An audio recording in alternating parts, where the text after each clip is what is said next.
Napakapit si Marian sa braso nito noong dumukwang ito. Bahagyang hinapit ang likod niya at kusa siyang napapikit noong siilin siya nito ng halik. Kaya trinili niya panunukso ng mga naroon. Hindi pa honeymoon. Mamaya pa yon.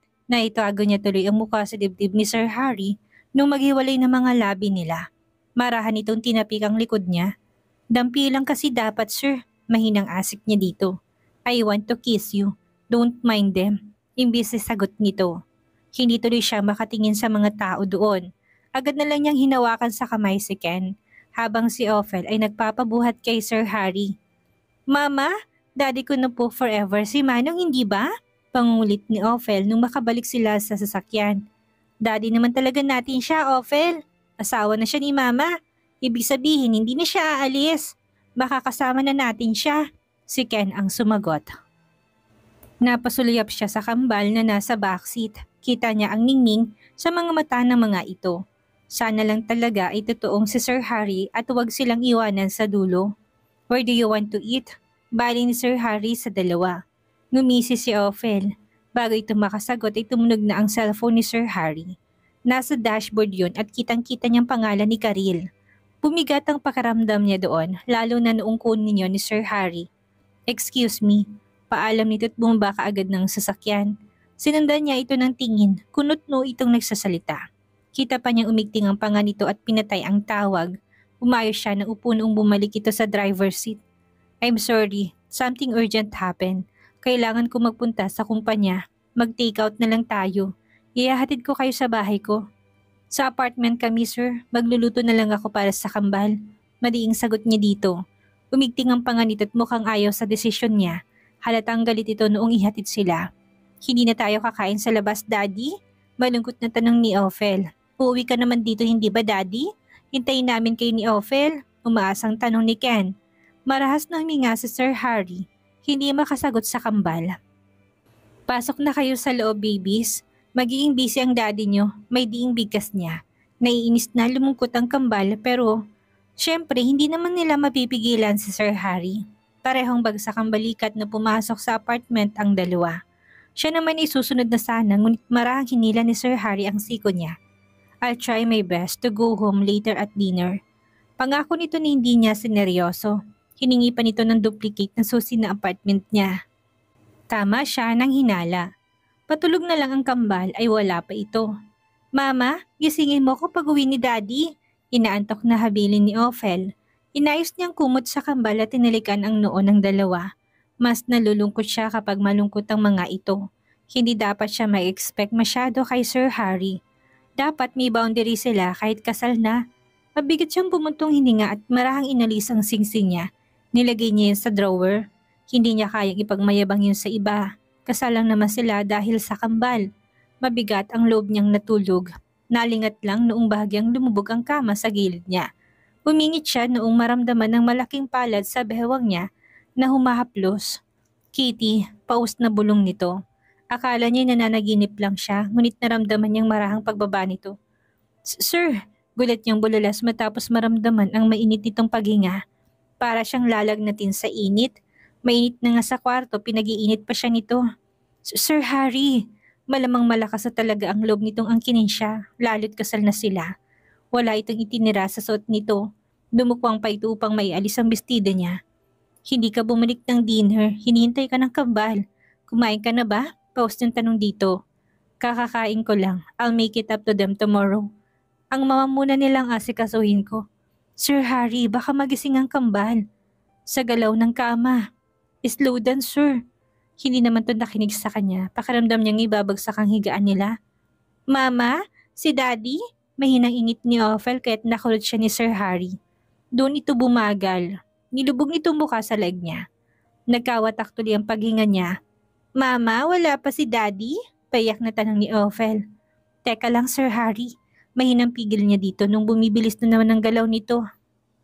Marahan niya itong itinulak. Mahina itong nagprotesta matapos bumagsak sa gilid niya. Naghiwalay ang mga kasalanan nila. Hinila niyang kumutup ang matagong katawan niya sa anak na nakaupot umiiyak.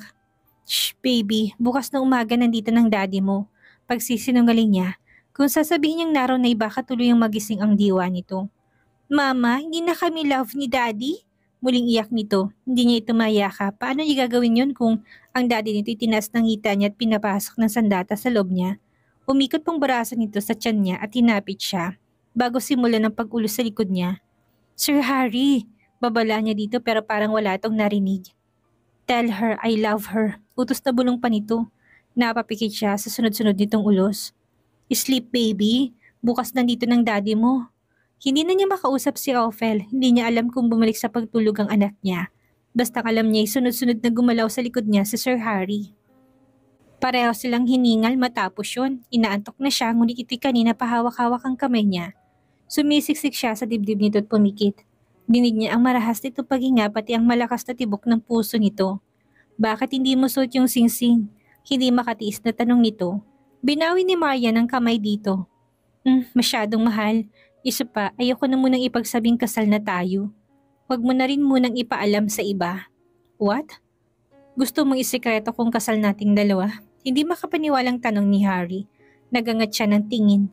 Madiin ang titig nito sa kanya. Oo, pwede namang huwag sabihin sa iba. Umungol ito ng protesta. Hindi ko itatagong kasal na ako. Pagdidiin ito. Hindi siya nakaimik dito. Bahala ito. We'll get a nanny for the kids too, so you can have time for yourself and for me too. Dagdag na desisyon pa nito. Sus, gusto lang siya nitong masolo. Ayaw ko munang lumipat sa bahay mo. Saka pwede rin bang doon ako magtrabaho sa kumpanya mo? Ayaw ko sa bahay mo. Lakas loob niyang hiling dito. Sigurado siyang hindi sila makakapagtrabaho ng maayos kung doon lang sila sa opisina nito sa bahay. Ngayon pa bang kasal sila? Baka kahit saan na lang ay hilahin siya nito. Umigting ang panga nito sa desisyon niya. Masama pang titing nito kinabukasan nung gawin niyang kwintas ang singsing imbis na isuot sa daliri niya. Pumesto ito sa likod niya. Kita niya sa kaharap na salamin ang galit na titig nito. It's a ring, not a necklace, Kitty. May galit na paalala nito. Baliwala siyang nag-spray ng pabango. Para lang safe, bakit kasi ang mahal ng binili mo? Umingit ito. Siguraduhin mo lang na hindi mawawala yan. It's the symbol of our marriage. Paus na bulong nito. Umuwi ka na Sir Harry. Naintindihan naman ng kambal na hindi ka dito nakatira. Tabuin niya dito kahit pa ang palad nito ay madiing humawak sa bewang niya. Tumikwas ang kilay nito at hindi sumagot. Nangunot noo pa nga siya matapos marinig ang excited na hiyaw ng kambal sa sala. It's so big! Mayaman na tayo, Ken! Sigaw pa ni Ophel. Anong meron? Napatigil siya nang bumukas ang pinto at namilog ang mga mata sa dalawang lalaking pumasok at inaalis ang lumang kama. Ano to, Sir Harry? Nagtitimping tanong niya noong bagong kama naman ang ipasok sa kwarto. Napilitan silang lumabas ng kwarto at pakiramdam niya umakyat ang init sa mga pisngi niya nung pati ang sofa ay bago na't mas malaki. Halos sakupin ang buong sala niya. Ayaw mo lumipat sa bahay ko? Fine. We'll stay here as long as you want. Bulong na paliwanag nito. Hindi mabitaw-bitawan ang bewang niya. Hindi niya pa magets yon pero gulat siyang makita si Emil na may hilang dalawang maleta papasok sa bahay. Sir, heto na po yung mga damit mo. Tawag ka lang daw kung kulang ang brief mo, sabi ni Mara. Tuloy na bigkas ni Emil. Good morning, madam. Bati pa nito nung bumaling sa kanya na kinalaki ng mga mata niya. Alam nito. Dito na ako titira, Kitty. Kasya na tayo sa sofa at mas matibay ng kama. Paus na bulong ni Sir Harry. Kasabay ng pagdampi ng ilong nito sa balikat niya at pag-amoy doon habang siya ay kinakabahan na makasama ito sa iisang bubong bilang asawa niya. No, I won't change my decision. Pinalat may diing sagot nito sa kanya noong pilitin niyang huwag sa apartment tumira. Kanina pa sila umalis sa bahay at naiwan ng kambal kay Sheila. Baka pagbalik nila ay mansyon na yon sa kagagawa nito. Humalokip-kip siya at kaagad na inalis ang seatbelt nung tumigil sa parking lot ng building ang sasakyan nito. Fine sir, secret mo na lang ang kasal natin. Wear your ring. Mading utos nito talagang nilakpa ang sasakyan, wag lang siyang makalabas. Kinunutan niya ito ng noo. Pagsulyap sa salamin ay may hamon at otoridad ang titig nito sa kanya. Sigurado siya, magpipiesta ang mga tauhan nito kapag nakita yon. Isang bato pa lang noon, mahal na. No sir, sa ibang department niyo po ako dalihin, huwag po munang sekretarya niyo. And please, huwag niyo muna ring isuot ang singsing. Do not dictate me, Kitty. Isusuot kong singsing ko. Deklara nito bago galit na lumabas. Naitikom niya tuloy ang bibig at sumunod sa labas. Naroon na nga si Miss Mara at si Emil, parehong nakangiwi sa galit na ekspresyon ni Sir Harry. Good morning, ma'am. Awkward pang batis sa kanya ni Miss Mara. Nahihiya siya dito. Hindi siya sanay. Huwag na po ma'am ang itawag niyo. Ayoko rin po kasi malaman ng iba. Napakurap si Miss Mara na palingon kay Sir Harry tila utos ng nito ang susundin. Marahas na huminga Sir Harry. Just follow what she wants. She's hard-headed. Parinig nito. Bahagya siyang napayuko. Humigpit ng hawak sa handbag niya. Halata kasing galit ito sa gusto niya. Hindi siya sumunod nung maglakad ng mga to patungo sa elevator. Tumigil nung mapansing hindi siya nakasunod. Marian, sinusubukan mo talagang pasensya ko? Nagtitimping tanong nito kaya't mabilis siyang umiling. Sir, ayaw ko pong magsabay. Magtataka mga empleyado mo. Humina ang boses niya nang madilim na tingin nito sa kanya. Isang sulyap lang nito kay Miss Mara ay tumalimang sekretarya pabalik sa kanya. Sabay tayo ma'am, maliligaw ka sa loob. Anitong tumayo sa tabi niya. Hindi niya inilis ang tingin kay Sir Harry. Maging nung makapasok ito sa elevator ay hindi maipintang mukha nito.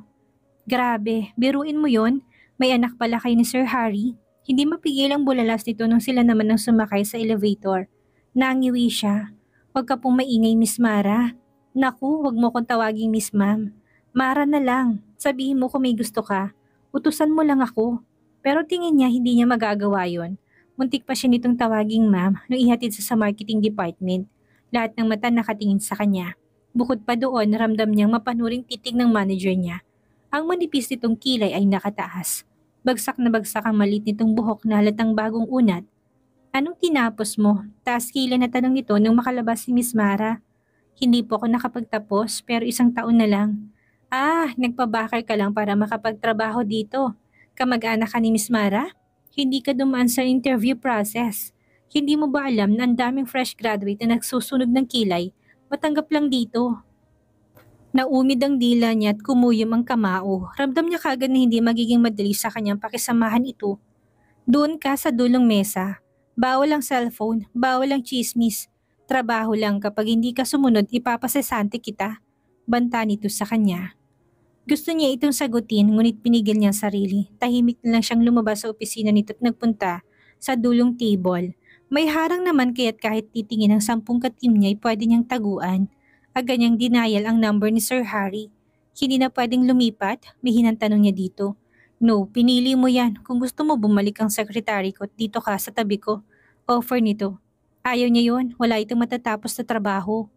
Napatay niyang tawag at naitago ang cellphone nung ibinagsak sa mesa niyang maraming folder. Nakataas ang kilay ng manager niya sa harap ng mesa. Naupo siya ng tuwid. Ma'am, ayusin mong files alphabetically and yearly. Tapusin mo bago mag-lunch. Pero ang dami po ma'am. Tinalikuran siya nito. Napairap siya sa inis. Pagtingin sa mga files ay nahilo yata siya sa gulo ng mga yon. Ibubuli ka ni Dragonita. Gusto niya kasi pamangkin niyang pumasok dito, hindi ikaw. Agad na bulong na katabi niyang babae. Nangiwi siya at hindi nakasagot. Nabulabog pa sila ng pagdating ni isa pa nilang katim. May nasagap akong balita mga akla. Impit na sigaw nito at parang kitikiting nanginginig. Gulat siyang nagsipaglapitan ng mga katim niya dito. Pati ang katabi niya tumayot lumapit doon. Dinig ko, kasal na si Sir Harry. Mahina ngunit impit muling balita nito. Namilog ang mga mata niya sa narinig at nagtago sa mesa. Talaga? May balita bang may girlfriend na siya? Singit ng isa. Totoo, may suot siyang singsing. Dinig ko pa kay Miss Mara kanina, may anak na si Sir. Mahinang dagdag nito, nagsinghapan silang lahat at habang siya'y nakatiimbagang na. Usap-usapan din sa kantin. Eto pa, balita ko, yung ex ni Sir na si Miss Caril, hiwalay na sa bagong boyfriend to kaya malakas ang hinala nila. Sa ibang department, si Miss Caril ang asawa ni Sir. Kinikilig na sambit nito. At ang anak ni Sir ay ang pinagbubuntis ni Miss Caril. Dagdag ito na may kasama pang tili. Hindi niya napigilan at nahampas ng mesa. Napatayo pa siya kahit nahiya nang pinagtinginan siya. Sorry. Papansin naman, parinig pa rin ng isa sa kanya. Ituloy mong kwento, Mima. Pilit ito sa katim nila. Nagingit-ngit ang damdamin niya. Yan lang ang usapan ng mga ito sa loob ng kalahating araw. Pinipilit ng mga ito na si Caril ang asawa ni Sir Harry. Tahimik siyang nagtrabaho kahit na naririndi sa boses nila. Pati ito gawin mo. Binagsak din ng katim niyang babae si Yvette ang folder sa mesa niya. Trabaho mo yan, ikaw ang gumawa. Apila niya dito, humalakip-kip to. Excuse me, bago ka lang dito. Pwede kitang utusan hanggat gusto ko. Umayos ka. Banta pa nito bago bumalik sa mesa nito.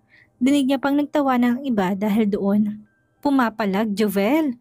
Malakas ang loob palibas ay may baker. Parinig pa ng isang babae. Hindi yan magtatagal, masisibak din yan. Pagyayabang ni Jovel. Nagtagis sa mga ngipin ni Marian, ibabalik niya sana ang folder. Ngunit nag-vibrate ang cellphone niya. Yumuko siya sa mesa upang masagot yun matapos makitang si Sir Harry. Lunch, Kitty, come here. I ordered food for us. Namamaos na anyaya nito. Sir, sa kantina ko kakain. Pupunta ka dito o susunduin kita dyan, pagbabanta nito. Sir naman, Emil, pakiayos tong mga pagkain. Susunduin kong madam mo. Wag na! Malakas niyang pigil dito kaya lang ay narinig yata siya sa buong department. Miss Castro, in my office! Malakas na sigaw pa ng manager niya. Inis siyang umatungal para namang walang narinig si Sir Harry. 5 minutes, kapag wala ka pa, susunduin kita dyan. Banta nitong muli bago patayin ang tawag. Nagmamadali tuloy siyang lumabas, hindi pinansin ang tawag ng manager niya. Napahinto lang siya nung bumukas ang elevator. Tumiimbag ang nung datnan sa loob si Miss Caril. May bitbit pang paper bag na kilalang restaurant. Tahimik siyang pumesto sa gilid. Pagsilip niya sa nakabitnot na buton, floor din ni Sir Harry ang punta nito. So, you're working here ha? Sarkastikong sambit nito. Yes ma'am. If I know, pinasok ka lang dito ni Harry. Malamang naawa yun sa'yo. Sinabi ko naman sa kanya huwag kang patulan. I guess hindi ka nga pinatulan. Ngumisi pa ito sa kanya. Anong ibig mo sabihin ma'am? Mading tanong niya dito. Humarap ito't nagtaas ng kilay sa kanya. Nilagay ka ni Harry sa tamang lugar. Utusan, trabahante. Huwag ka nang mangarap pa. Dahil lang na may anak kayo, pakakasalan ka niya. Manghang na bigkas nito. Sinilip ang kamay niyang walang singsing kaya't mas nangisi ito. Kumuyom ang kamao niya at huminga ng malalim, pinipigilan ng magalit ngunit nagsalita pa to. Sabi ko na nga bang fake news lang ang kasal. Funny, hindi siya magsisettle sa babaeng mahirap. Wala siyang mapapala sa mahirap na katulad mo. Hindi siya nakatiis at nilabas ang kwintas niya na ikinatigil nito. Inayos niyang kwintas upang mas makita nitong singsing. Umawang ang mga labi nito sa kanya. Sakto sa bukas ng elevator sa tamang palapag. Naroon sa tapat si Sir Harry at mukhang susundin dapat siya. Matalim pa itong tumitig sa kanya. Hindi niya pinansin ang titig nito. Pagkos nilingon si Miss Caril.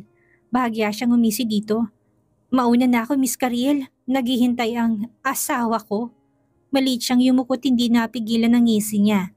Matapos makita ang galit sa itsura ni Miss Caril. Hindi na rin ito tuloy lumabas ng elevator. Nagdiwang tuloy ang damdamin niya. Napatayo siya ng tuwid nung maramdaman ng palad ni Sir Harry sa bewang niya. Pati paghinga nito'y ramdam niya sa kanyang tenga. Akala ko sekreto lang ang kasal. Bulong nito sa tenga niya at alam niyang ngisi-ngisi to. Pinagdadamot mo pala ako. Dagdag pa nito kaya tuluyang namulang mga pisngi niya. Alam ko lang kung anong para sa akin, sir. Pilit niyang sagot kahit pati namaan siya ng hiya. Hindi tuloy siya makakain ng maayos. Ayaw pa siya nitong umupo lang sa sofa. Gusto nito sa kandungan pa nito. Pati palad ay ayaw lumayo sa bewang niya. Sir, wag mo na akong yayain kumain dito. Baka magtakang mga katrabaho ko. Lakas loob niyang pakiusap. Ayaw niya lang na maging chismis sa buong kumpanya. Baka isipin pa ng iba ay kerida siya kahit siya ang original na asawa. Ayaw mo kasabay kumain ng asawa mo? Madilim na tanong nito. Hindi po sa ganun, sir. Ayaw ko lang na pag-usapan sa buong kumpanya mo. Magaspang tong umungol at halatang tutol sa gusto niyang mangyari. Hindi siya pumayag pero dahil makulit siya, hindi rin siya nagpupunta sa opisina nito. Pinapatayan niya ito ng tawag. Nung ilang linggo'y pinapahatiran pa siya ng pagkain nito kay Emil na tinatanggihan niya rin. Hindi siya nagpapakipot ha. Sadyang gusto niya lang na tahimik na mundo sa trabaho. Lalo't maugong ang kaliwat ka ng balitang kasal nga si Sir Harry kay Miss Caril. Kahit sa kantin kung saan siya kumakain ay usap-usapan yun. Tahimik lang siyang nakikinig. Alam naman niya ang totoo. Starting tomorrow, doon ka na ulit kumain sa opisina ko. Madiing deklara nito noong nakauwi na sila. Malamang galit na ito sa paghindi niya. Hindi pa man siya nakakasagot ay tumakbo ng kambal pasalubong dito. Dinig niya pang matunog na halik ni Ophel kay Sir Harry. Si Ken ay mahigpit na yumakap sa daddy nito. Pareho nitong binuhat ang dalawa. Daddy, ang cool nung playground na pinalagay mo sa school. Ang dami namin nagpiplay. Kwento ni Ophel. Ayaw pa umuwi ni Ophel, daddy. Gusto niya rin daw ng clown ng Ken. Yung sa mall, yung kumukuha ng toy sa loob. Dagdag ni Ken. Napailing na lang siya. Hindi na siya nagulat nung pag-uwi nila kinabukasan galing opisina ay may claw machine na dun sa bahay nila. Halong beer at sasakyan ng laman. Nainis siya sa tao-tao lang. Hindi siya nag-iinarte lang. Sobra na itong mag-spoil sa kambal. Gets naman niyang 5 taon itong kasama pero sana wag naman sobrang gastos at baka umabusang mga anak niya. Mabilis niya itong siniko ng marahan nang humapit ang braso nito sa tiyan niya.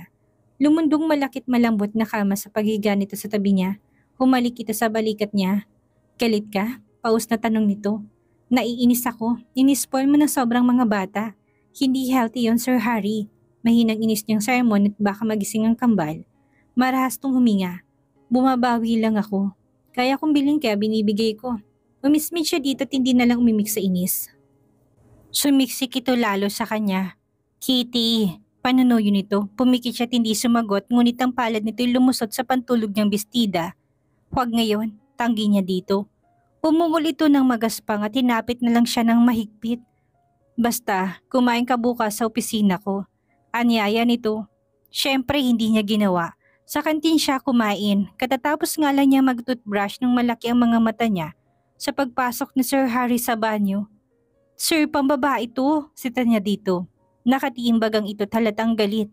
Hinila pa siya nito sa palapulsuhan at dinala sa isang cubicle. Kumalabog ang dibdib niya nung ilak nito yon at namewang sa harap niya.